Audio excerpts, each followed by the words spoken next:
오늘 우리 기도학교 50일 특별새벽기도의 50번째 마지막 시간 사도행전의 기도라는 제목을 가지고 같이 말씀을 나눠보도록 하겠습니다. 사도행전의 기도라고 하는 이 제목은 초대교회가 시작될 때 120명의 성도들이 마가의 다락방에 모여서 기도할 때 그곳에서 성령이 임하는, 그리고 그 이후에 교회가 세워지고 또 그러한 교회들을 통해서 성도들을 통해서 기도할 때에 하나님께서 역사하셨던 그러한 것들을 묶어서 아마 이렇게 이름을 붙인 것 같습니다. 사도행전에 나타났던 그러한 기도의 역사, 그러한 기도의 능력들을 이제 사도행전 기도 이렇게 표현했습니다. 마가다락방에 성령이 임하였을 때 급하고 강한 바람 같은 소리로 또 불의 혀같이 갈라지는 모습으로 그들에게 성령이 임했고 또 성령을 받은 성도들이 방언을 했습니다.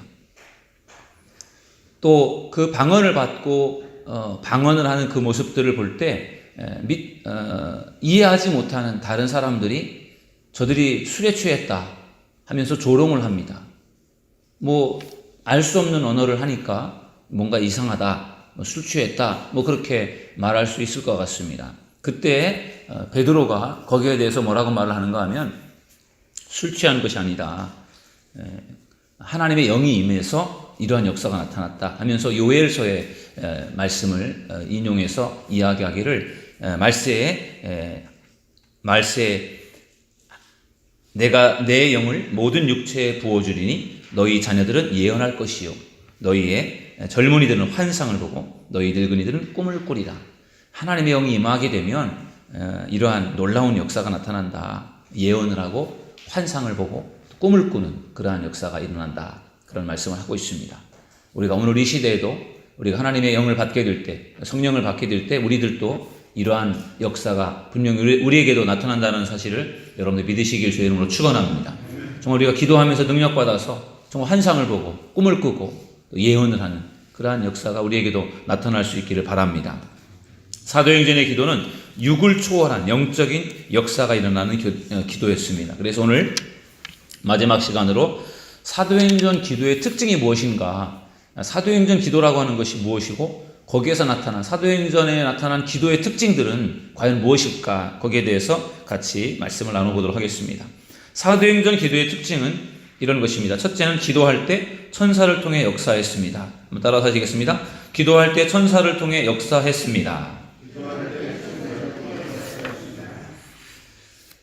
예루살렘 교회가 베드로가 감옥에 갇혔을 때에 교회와 성도들이 기도를 했습니다. 그리고 그때 하나님께서 천사를 통해서 베드로를 감옥에서 나오게 하셨어요. 헤롯 왕이 군사들을 통해서 감옥 안에서부터 아주 감옥 밖에 이르기까지 철저하게 그 감옥을 지켰습니다. 베드로가 절대로 나갈 수 없도록 그렇게 지켰지만 하나님이 보낸 천사는 아무리 철저하게 지킨다고 할지라도 감옥에서 베드로를 꺼내어서 바깥으로 나오게 했습니다. 천사가 베드로에게 다가섰을 때 베드로를 꽁꽁 묶어매고 있었던 착고, 수갑 같은 그러한 장치들이 척척척 풀려졌습니다. 그리고 이렇게 2중 3중으로 막아두었던 그러한 감옥의 문이 척척척 열려지게 되었고, 그리고 베드로는 그 천사를 따라서 감옥 바깥으로 나오게 됐습니다. 베드로는 사실 이게 꿈인지 생신지 비몽사몽간에 그러한 일들을 보게 되었고 사실은 꿈같이 느껴졌을 것입니다. 안 그렇겠습니까? 감옥에 갇혀있던 베드로가 감옥에서 나온다라는 것이 이게 꿈 같은 일이 아니겠어요? 근데 그것이 꿈이 아니고 사실이었습니다. 여러분, 기도할 때 또 기도의 사람을 하나님께서 도와주시는데 천사를 통해서 도와주셨습니다. 여러분, 우리가 이 시대에도 기도한다면 하나님께서 우리에게도 천사를 통해서 우리를 도우시는 그런 역사가 분명히 나타나게 될 줄로 믿습니다.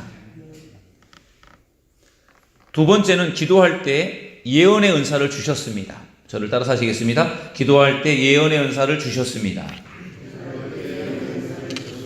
이 부분은 이제 사도 바울에 관한 이야기입니다. 요한계시록을 기록한 사도 바울은 반모섬에 유배되어서 그 반모섬에 있으면서 하나님의 계시를 받아 요한계시록을 썼습니다. 로마 제국 시대의 반모섬은 정치, 종교의 중범죄자들을 가두는 유배지였습니다. 특히 기독교인들을 그곳에 유배시켰습니다. 한 번 들어가면 거의 나올 수 없는 그런 죽음의 섬이었습니다. 저도 성지순례를 갔을 때에 반모섬을 가봤습니다. 에베소라고 하는 소아시아 터키 끝부분에 있는 에베소라고 하는 항구에서 배를 타고 4시간을 가니까 반모섬이 나왔습니다. 그러니 그 시대에는 더 오랜 시간을 갔겠죠. 반모섬이라고 하는 거대한 섬인데 아름다운 섬입니다. 그 섬에 유배되어서 그곳에서 낮에는 노동을 하고 밤에는 계시 동굴 속에서 하나님의 계시를 받아서 그곳에서 요한계시록을 기록하게 됩니다.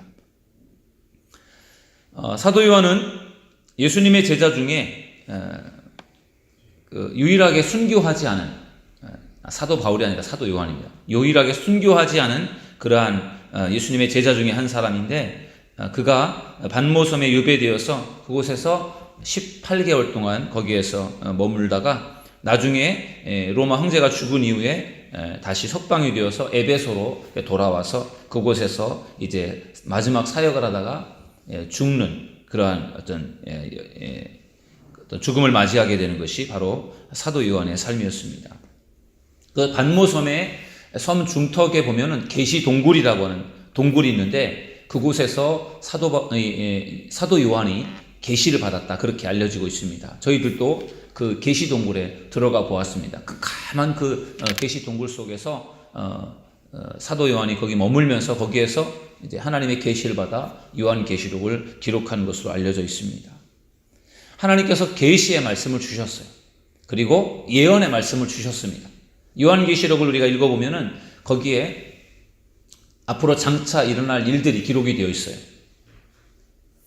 지금까지 있었던 일들도 거기에 기록이 되어 있지만 앞으로 일어날 일들, 이 세계에 일어날 일들, 그러한 것들이 기록되어 있는 것을 볼 때 이 세상의 미래가 하나님의 손에 달려있다는 것을 우리가 알게 되는 것입니다. 요한계시록에 기록되어 있는 예언의 말씀, 지금으로부터 2000년 전에 기록되어진 그러한 말씀들이지만 그것이 앞으로도 이루어질 말씀들이 거기에 담겨있다는 것입니다.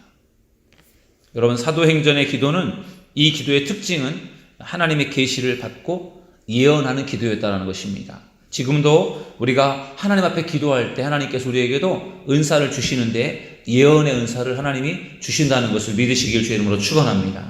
기도할 때 방언의 은사, 또 통변의 은사, 예언의 은사, 이러한 은사를 하나님 주시는데 그 은사를 통해서 하나님의 영광을 드러내도록 하나님께서 역사하실 것입니다. 사도행전의 기도는 기도할 때 예언의 은사를 주셨다는 것입니다. 오늘도 우리가 사모하는 마음으로 기도해서 하나님의 은사를 받는 축복이 여러분에게 있기를 주님의 이름으로 축원합니다. 세 번째 사도행전 기도의 특징은요, 기도할 때 환상을 보게 하셨습니다. 저를 따라서 하시겠습니다. 기도할 때 환상을 보게 하셨습니다. 기도하면서 환상을 본 내용들은 많습니다. 베드로가 고넬료와 만날 때도 두 사람 다 환상을 통해서 만났습니다. 근데 오늘 우리가 가지고 있는 교재 속에 환상에 대한 그 메시지는 바울이 고린도후서 12장에서 본 환상에 대한 이야기입니다. 바울이 본 고린도후서 12장에서 보는 환상은 그 3층천에 대한 이야기입니다. 바울이 14년 전에 고린도후서 12장을 쓰면서 14년 전에 셋째 하늘에 갔다 왔다라고 증언을 합니다.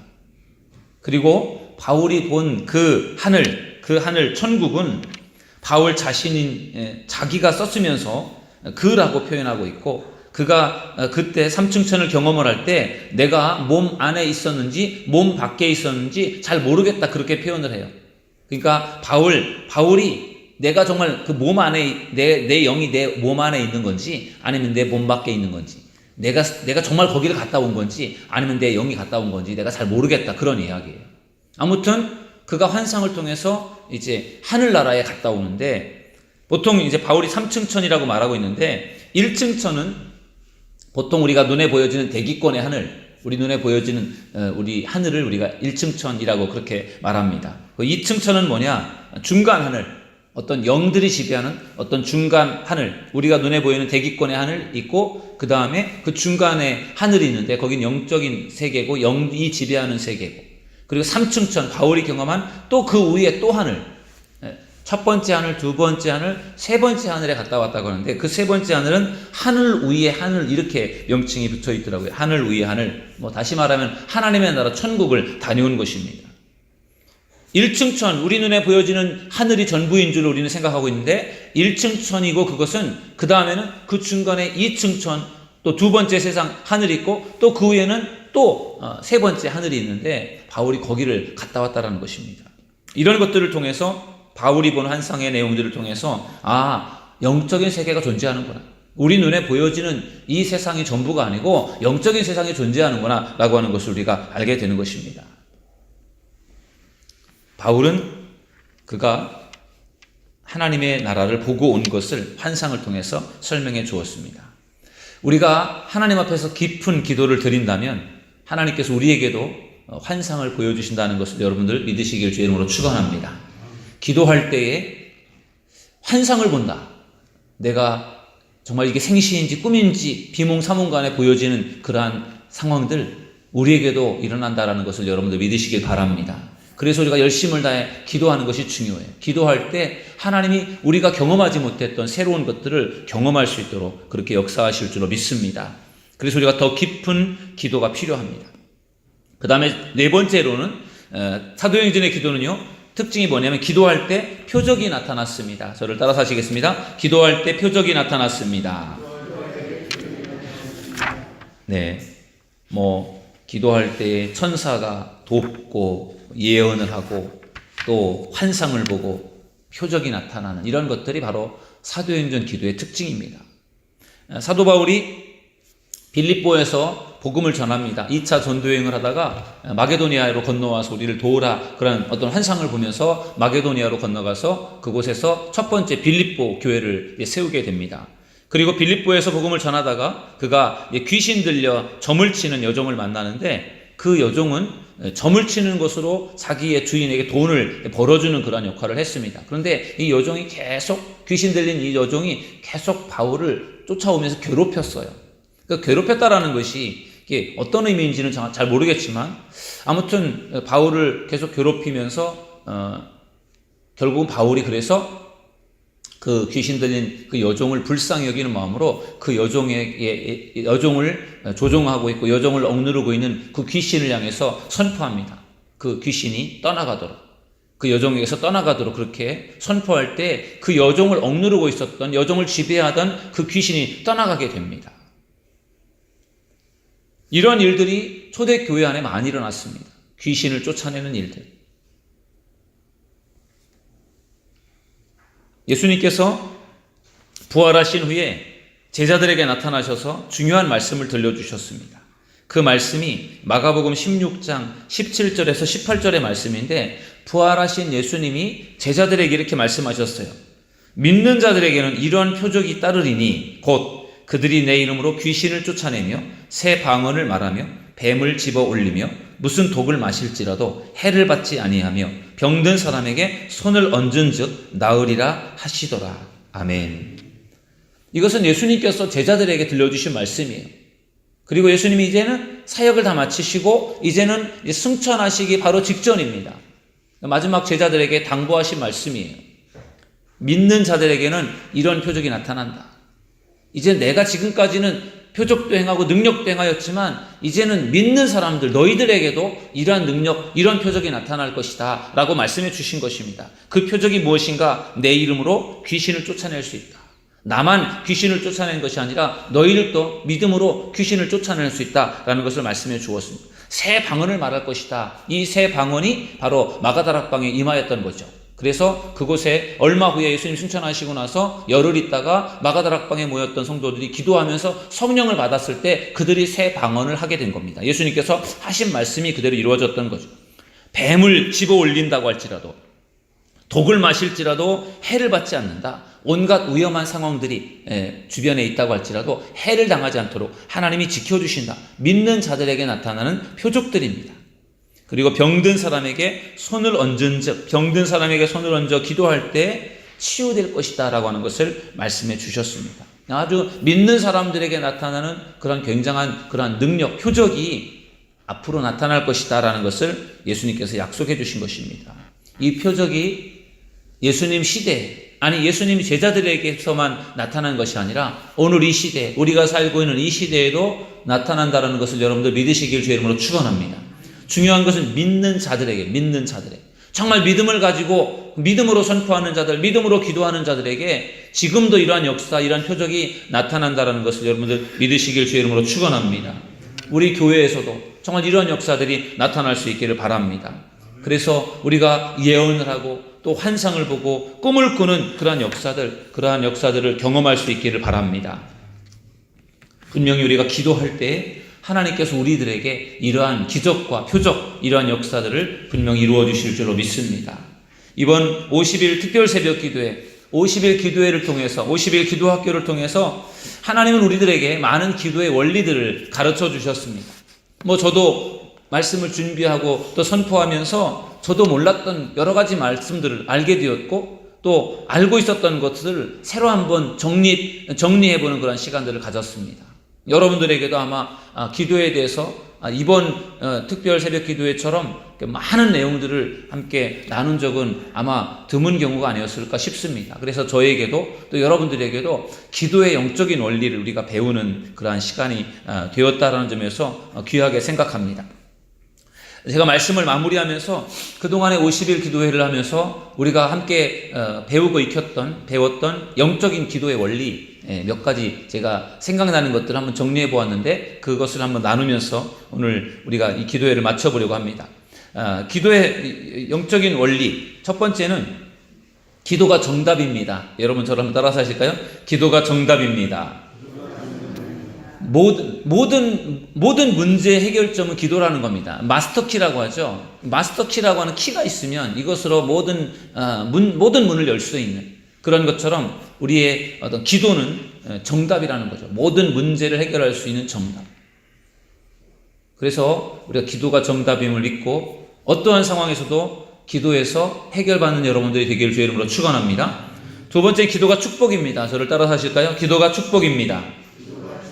왜 기도가 축복인가? 맨 첫 번째 시간에 나눴던 말씀인데 기도는 하늘 보물창고를 여는 열쇠다. 그래서 그 열쇠로 보물창고를 열 수 있기 때문에 그래서 축복이다, 그런 말씀입니다.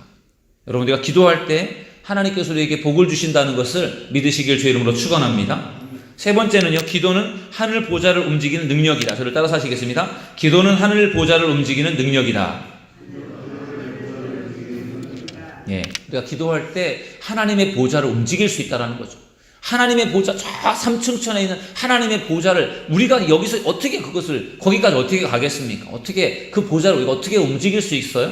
기도가 그것을 움직일 수 있는 힘이고 능력이다라는 것입니다. 그래서 우리가 부르짖어 기도할 때 하나님의 보좌를 움직이고 하나님의 뜻을 돌이킬 수 있는 그런 힘을 우리가 얻게 되는 것입니다. 그래서 기도가 중요한 것입니다. 네 번째는 기도하면 반드시 응답됩니다. 저를 따라서 하시겠습니다. 기도하면 반드시 응답됩니다. 우리가 믿음으로 우리가 기도할 때 하나님께서 반드시 우리에게 응답 주실 줄로 믿습니다. 우리가 이번에 정말 기도해서 응답받는 시간 되길 바랍니다. 다섯 번째, 기도하면 기도의 사람으로 성장합니다. 저를 따라서 하시겠습니다. 기도하면 기도의 사람으로 성장합니다. 50일 동안 우리 기도하면서 여러분들 중에 아마 나 정말 기도가 성장했구나, 그런 것을 아마 느끼는 분들도 계실 것입니다. 기도하면 반드시 성장하게 되어 있습니다. 기도의 깊이가 깊어지고 기도의 넓이가 넓어지고 기도의 능력이 생기고, 그래서 우리가 기도에 힘쓰는 것이 필요합니다. 50일 특별 새벽 기도회 이제 끝났으니까 모든 게 끝났다, 그렇게 생각하는 것은 교만일 것입니다. 어떻게 보면 이제 시작일 수 있죠. 내가 이제 기도를 배웠으니까 내가 앞으로 더 열심히 기도해서 내가 더 성장해 봐야 되겠다, 그런 도전이 여러분에게 있기를 주의 이름으로 축원합니다. 여섯 번째, 기도하면 하나님께서 일하십니다. 저를 따라서 하겠습니다. 기도하면 하나님께서 일하십니다. 기도의 중요성, 기도의 힘과 능력은 기도하면 하나님이 일하신다는 거죠. 내가 하면 내 힘과 내 능력이 나타나지만 기도하면 하나님이 일하셔서 하나님을 통해서 세상을 변화시킬 수 있는 그런 역사가 나타난다는 것입니다. 기도해서 세상을 변화시킬 수 있는 여러분들 되기를 주의 이름으로 축원합니다. 마지막 7번째는 기도 응답이 지연될 때 한 번 더 기도합시다. 저를 따라서 하겠습니다. 한 번 더 기도합시다. 네, 예수님께서 벳세다의 맹인을 예수님께서 치료하실 때 첫 번째 예수님께서 안수하며 기도했더니 그가 희미하게 보였다고 했어요. 예수님께서 기도를 하셨는데 완전하게 보인 것이 아니라 뭔가 희미하게 보였어요. 그래서 예수님께서 다시 한번 기도해 주셨습니다. 그랬더니 완전하게 보였습니다. 때로는 우리가 한 번 기도했다고 해서 문제가 해결이 되지 않을 수도 있어요. 그럴 때 안 되는구나 그렇게 생각하는 것이 아니라 다시 한번 기도하는 것, 그것이 우리에게 또 필요한 것이 아닐까 싶습니다. 이것은 우리가 기도를 포기하면 안 된다는 거죠. 한 번 했는데, 2번 했는데, 3번 했는데, 10번 했는데 왜 안 되지? 한 번 더 하라는 뜻이구나. 그런 생각을 가지고요, 반드시 응답된다는 믿음을 가지고 한 번 더 기도하고 한 번 더 기도한다면 하나님께서 반드시 역사하실 줄로 믿습니다. 이것 말고도 여러 가지 많은 원리들을 우리가 나누었습니다. 근데 제가 먼저 기억에 나는 것들을 한번 쭉 정리해 보았습니다. 여러분들에게도 이러한 제가 말씀을 나누었던 것 말고도 여러분들의 마음속에 깊이 새겨져 있는 기도의 원리들 아마 있을 것입니다. 우리가 그것을 생각하면서 앞으로 계속해서 기도의 삶을 살아간다면 하나님께서 분명히 여러분들을 더 능력 있는 기도의 사람으로 그렇게 세워주실 줄로 믿습니다. 기도는 내가 하는 것이지만 응답은 하나님이 주시는 겁니다. 그런 믿음을 가지고 우리가 늘 기도에 힘쓰면 하나님께서 반드시 큰 은혜를 우리에게 주실 줄로 믿습니다. 이번 50일 특별 새벽 기도회는 바로 여러분 한 사람 한 사람을 위한 시간이었던 것 같아요. 저를 위한 시간이었고 여러분들에게도 다 필요해서 하나님께서 이 자리에 오게 하신 줄로 믿습니다. 하나님이 분명히 여러분들에게 계획하신 일들이 있었고 여러분들에게 주시는 은혜가 분명히 있을 것입니다. 그 은혜를 한 번이라도 2번, 10번, 20번, 50번 다 하나님이 시간마다 주시는 은혜가 있을 것이고 내게 한 번 특별하게 주시는 은혜가 있을 것이고 한 번 참석했더라도 그 한 번을 통해서 하나님이 주신 분명한 은혜가 있을 것입니다. 그것을 깊이 간직하셔서 정말 기도가 너무 중요하구나, 기도가 정답이구나, 그것만 여러분 붙들었다고 하더라도 큰 이득이라고 생각합니다. 오늘 마지막 우리 50번째 시간에 하나님께서 큰 은혜를 주실 줄 믿습니다. 기도가 정말 정답이구나, 내가 앞으로 더 열심으로 기도하며 살아야 되겠구나, 그런 마음의 결심을 하시고 오늘 기도하시면서 하나님이 주시는 풍성한 은혜, 하나님의 능력을 경험하는 오늘 이 새벽이 될 수 있기를 주님의 이름으로 간절히 축원합니다. 우리 기도하겠습니다.